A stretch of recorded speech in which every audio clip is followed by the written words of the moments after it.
Buenas noches, mi nombre es Silvia Tatiana Valle, pertenezco al grupo de administración de empresas. Hoy hablaremos sobre la inferencia estadística con una prueba T para la diferencia de medias, para ver si lo nuevo supera lo tradicional.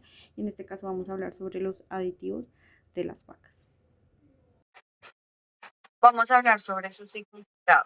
La inferencia estadística es un conjunto de procedimientos que permite extraer conclusiones sobre una población a partir de una muestra de datos en el contexto de la comparación de dos poblaciones.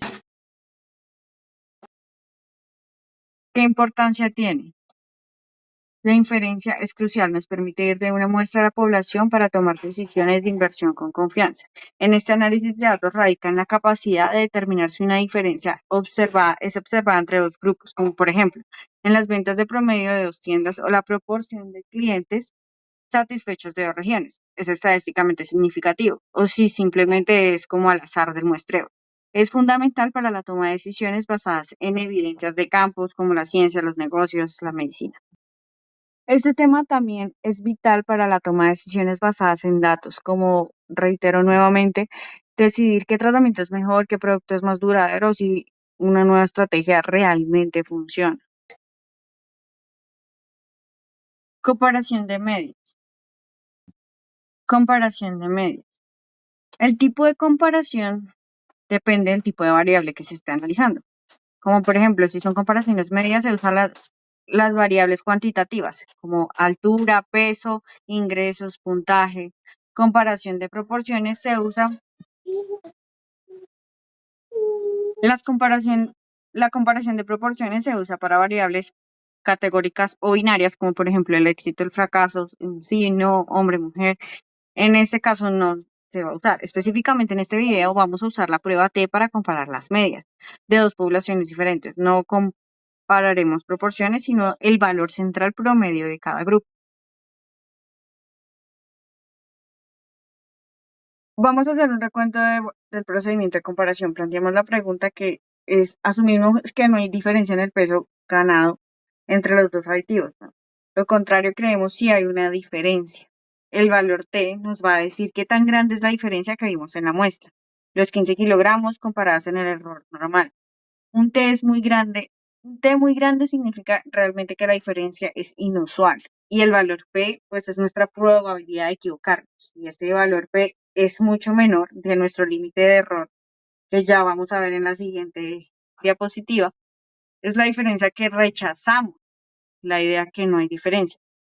Podemos decir que este valor P fue muy bajo, en este caso que vamos a ver, y se concluye que la diferencia está en la respuesta que vamos a ver, que fue real, y el aditivo B es estadísticamente mejor que el aditivo A.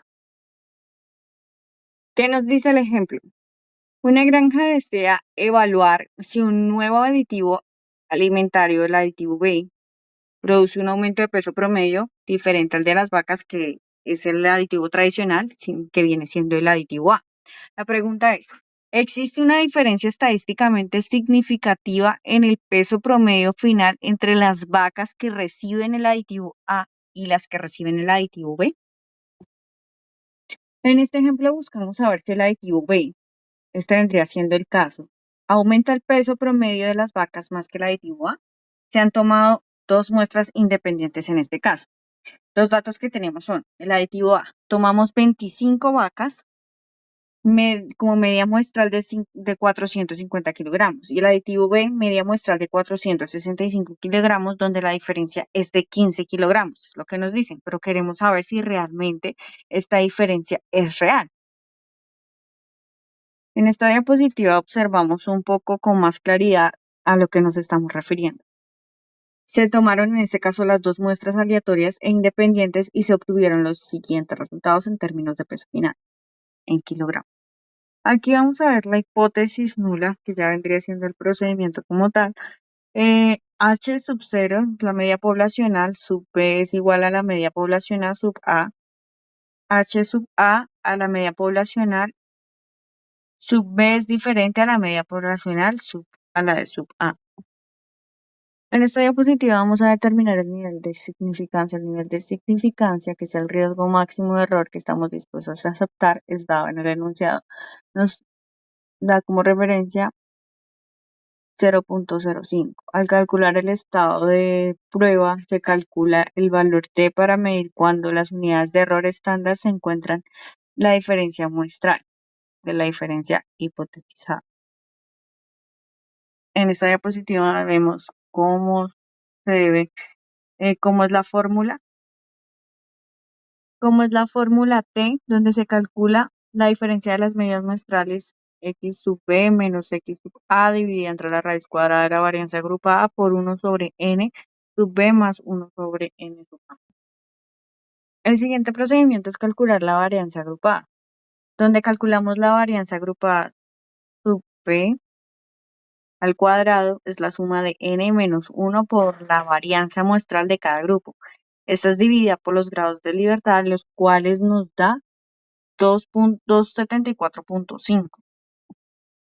En el cálculo estadístico, como ya lo mencionamos, es la diferencia de medias muestrales x sub menos sub x sub a dividida entre la raíz cuadrada de la varianza agrupada, y al sustituir todo esto obtenemos t igual a 3.02, como lo observamos en la diapositiva.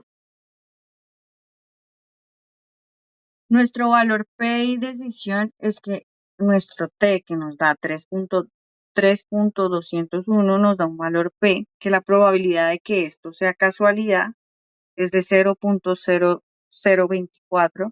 Lo comparamos con nuestro alfa, que es 0.05, como lo vimos en la diapositiva anterior. Como 0.0024 es menor que 0.05, en ese caso se debe rechazar la hipótesis nula. Podemos decir de todo lo anterior es que la evidencia estadística es suficiente para decir que el aditivo B sí produce un promedio final significativamente diferente al aditivo A, y el aditivo B resulta ser un poco superior. Como conclusión, podemos decir que el valor de 0.024 es significativamente menor que el nivel de significancia de alfa, que nos da 0.05. Se rechaza la hipótesis nula, como ya lo mencioné anteriormente. Evidencia estadística suficiente para concluir que el nuevo aditivo B se produce en el peso promedio final, como ya lo dije anteriormente. Esto nos confirma que la diferencia de todo esto que ya mencionamos es de 15 kilogramos. No fue suerte, sino un efecto real. Esta herramienta convierte que los datos sean decisiones. Con esto concluimos la presentación. Muchas gracias.